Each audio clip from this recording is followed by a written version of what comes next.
De l'autre, l'universalisme islamique qui tire profit très habilement de notre religion des droits de l'homme pour protéger son opération d'occupation et de colonisation de portions du territoire français, qu'il transforme peu à peu, grâce au poids du nombre et de la loi religieuse, en enclave étrangère.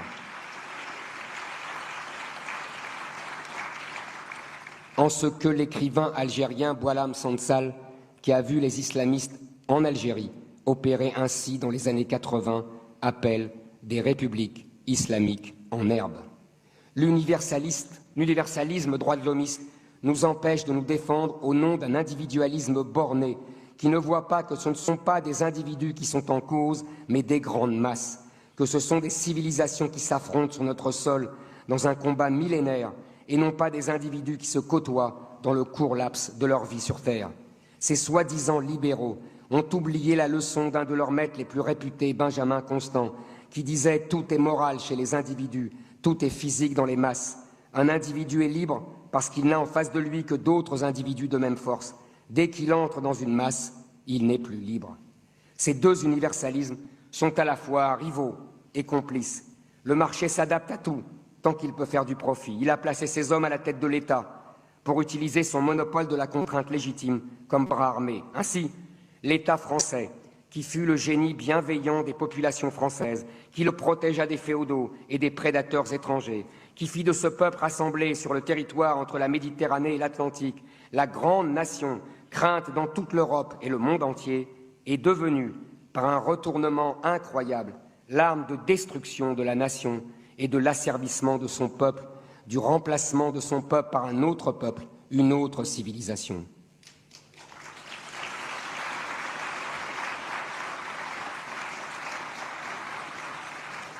Ces deux universalismes, ces deux mondialismes sont deux totalitarismes.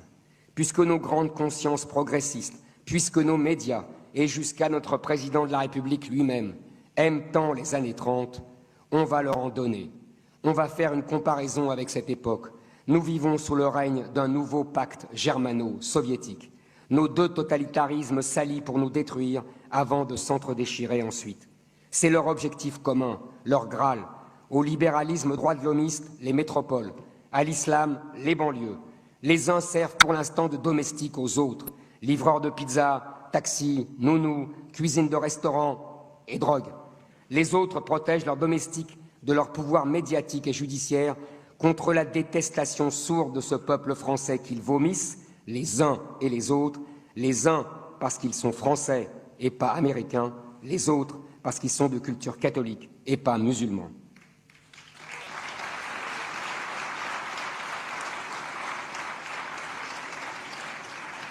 De nombreux bons esprits ont comparé ces dernières années l'Union européenne à la défunte Union soviétique et l'arme monétaire de la BCE au char du pacte de Varsovie lancé au service de la doctrine Brejnev de la souveraineté limitée. On voit actuellement en Italie, en Angleterre, comment les parlements et les juges combattent avec une rare efficacité la volonté des peuples. Le droit et les procédures, soi-disant constitutionnelles, contre la liberté des peuples. On est revenu en plein dans les régimes qui se prétendaient eux aussi démocratie populaire. Quant à l'islam, nous avons l'embarras du choix.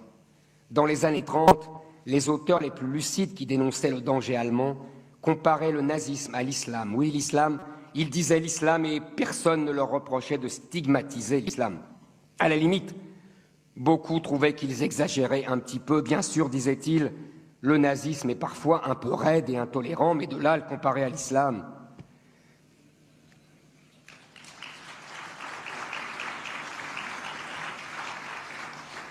Quelques années plus tard, après-guerre, un autre totalitarisme, le communisme, menaçait. Et la même comparaison revint au goût du jour. Maxime Rodinson, un des plus grands spécialistes de l'islam, disait « c'est un communisme avec Dieu ». Toujours cette même comparaison, cette même obsession, diront certains. Alors je sais, on va m'accuser d'islamophobie, j'ai l'habitude. On sait tous que ce concept fumeux d'islamophobie a été inventé pour rendre impossible la critique de l'islam, pour rétablir la notion de blasphème au profit de la seule religion musulmane. Une notion de blasphème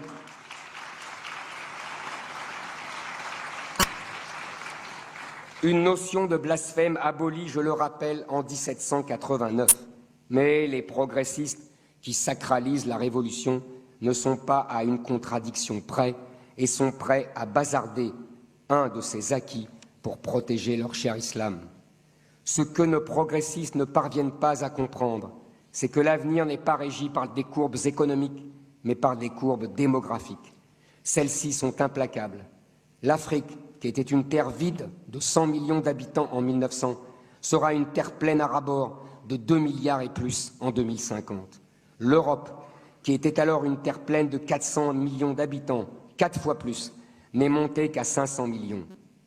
1 pour 4, le rapport s'est exactement inversé. À l'époque, le dynamisme démographique de notre continent a permis aux Blancs de coloniser le monde. Ils ont exterminé les Indiens et les aborigènes, asservi les Africains. Aujourd'hui, nous vivons une inversion démographique qui entraîne une inversion des courants migratoires, qui entraîne une inversion de la colonisation. Je vous laisse deviner qui seront leurs Indiens et leurs esclaves. C'est vous.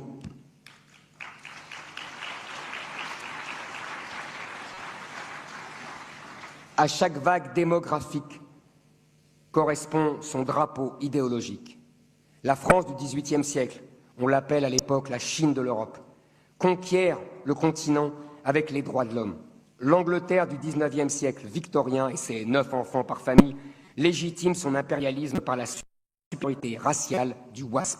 Les Allemands de la fin du XIXe siècle inventent le pangermanisme déjà racialiste, puis le nazisme pour légitimer le poussée vitale vers l'Est.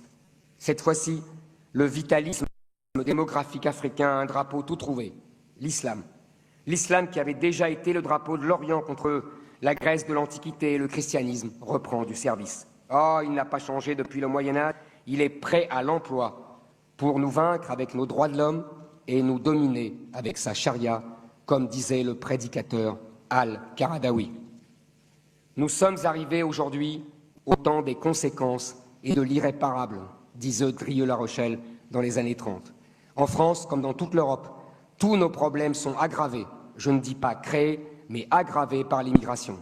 Écoles, logements, chômage, déficits sociaux, dette publique, ordre public, prison, qualification professionnelle, urgence aux hôpitaux, drogue. Et tous nos problèmes aggravés par l'immigration sont aggravés par l'islam. C'est la double peine. Tous les économistes nous expliquent doctement que l'économie est d'abord une affaire de confiance. Or, le grand sociologue américain Robert Putnam a démontré que la confiance entre les gens diminuait au fur et à mesure que la société était moins homogène ethniquement et culturellement. Mais on continue à nous seriner que l'immigration est une richesse. Cherchez l'erreur. La question qui se pose donc à nous est la suivante. Les jeunes Français vont-ils accepter de vivre en minorité sur la terre de leurs ancêtres? Si oui, ils méritent leur colonisation. Sinon, ils devront se battre pour leur libération. Mais comment se battre? Où se battre? Sur quoi se battre?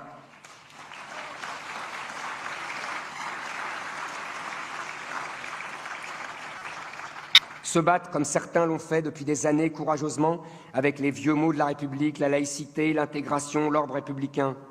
Malheureusement, ces mots n'ont plus de sens. Immigration, intégration, délinquance, incivilité, vivre ensemble et même assimilation, république, valeurs républicaines, état de droit, tout cela ne veut plus rien dire. Tout a été retourné, dévoyé, vidé de son sens.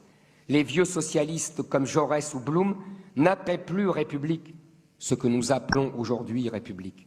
Tous ceux qui s'accrochent encore à ce vieux langage républicain sont aussi désuets que le fut Charles X lorsqu'il voulut, à l'aube de son règne, rétablir le sacre d'antan à la manière de ses ancêtres, rois absolus. Il fut ridicule, car entre-temps, la Révolution et l'Empire avaient tout balayé. Les débats idéologiques contemporains sont comme les chansons d'aujourd'hui, des reprises des tubes des années 80. Laïcité ou liberté, intégration ou assimilation, droit d'asile, ouverture ou fermeture, ils ne correspondent plus à notre époque. Ces questions, ces débats sont dépassés, désuets, obsolètes. Des questions mortes qui errent encore comme les âmes mortes de Gogol. L'immigration, c'était naguère venir d'un pays étranger pour donner à ses enfants un destin français. Aujourd'hui, les immigrés viennent en France pour continuer à vivre comme au pays. Ils gardent leur histoire, leurs héros, leurs mœurs, leurs prénoms, leurs femmes qu'ils font venir de là-bas, leurs lois qu'ils imposent de gré ou de force aux Français de souche qui doivent se soumettre ou se démettre, c'est-à-dire vivre sous la domination des mœurs islamiques et du halal ou fuir.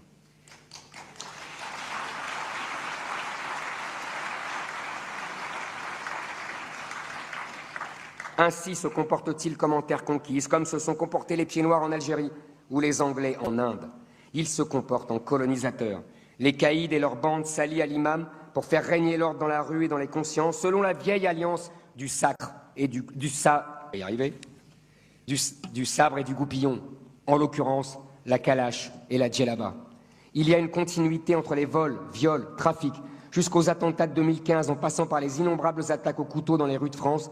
Ce sont les mêmes qui les commettent, qui passent sans difficulté de l'un à l'autre pour punir les koufars, les infidèles. C'est le djihad partout, et le djihad pour tous et par tous. Tous les ministres de l'Intérieur, depuis 30 ans, jouent les matamors pour combattre les trafics de drogue dans les banlieues et prétendent restaurer l'ordre républicain. Ils ne comprennent pas que pour restaurer l'ordre républicain dans les quartiers, il faut d'abord ramener la France dans ses enclaves étrangères.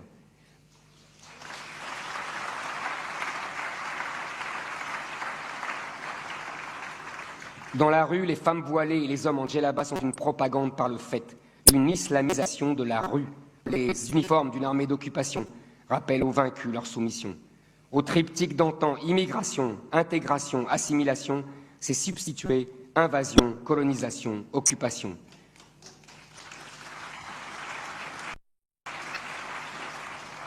J'aime la formule de Renaud Camus, entre vivre ensemble, il faut choisir.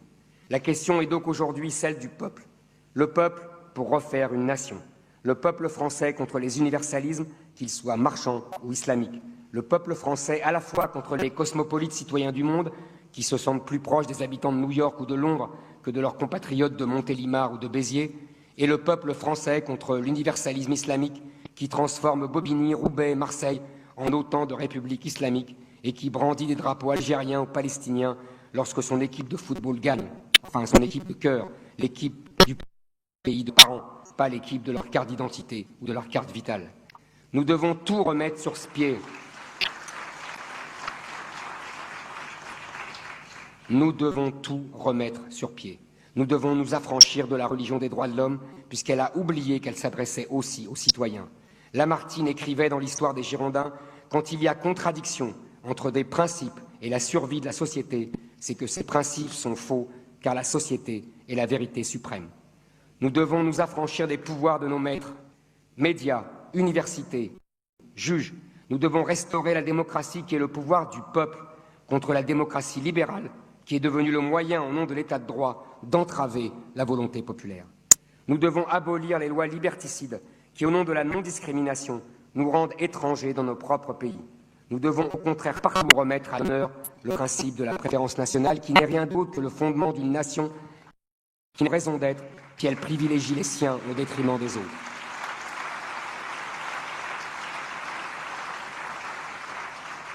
Nous devons assumer notre conception de l'écologie, celle qui défend d'abord la beauté de nos paysages, de nos sites, de notre art de vivre, de notre culture, de notre civilisation.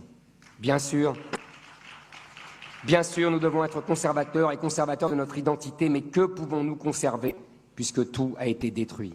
Notre tâche est plus immense, presque désespérée. Nous devons restaurer. Je ne dis pas que la question de l'identité est la seule question qui nous soit posée.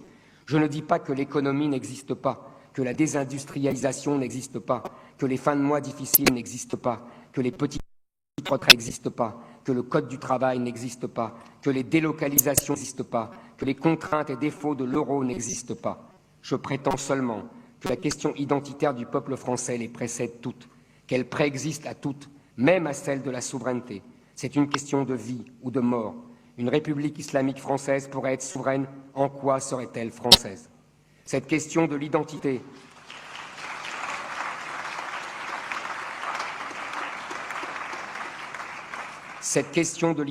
est aussi la plus rassembleuse, car elle réunit les classes populaires et les classes moyennes, et même une partie de la bourgeoisie qui est restée attachée à son pays. Oui, elle réunit toutes les droites jusqu'à une gauche restée près du peuple français, sauf la gauche internationaliste et la droite mondialiste qui est déjà passé chez les progressistes macronistes et pour qui la France n'existe plus, et pour qui importent seulement les villes dans le monde où sont localisées les banques qui gèrent son argent.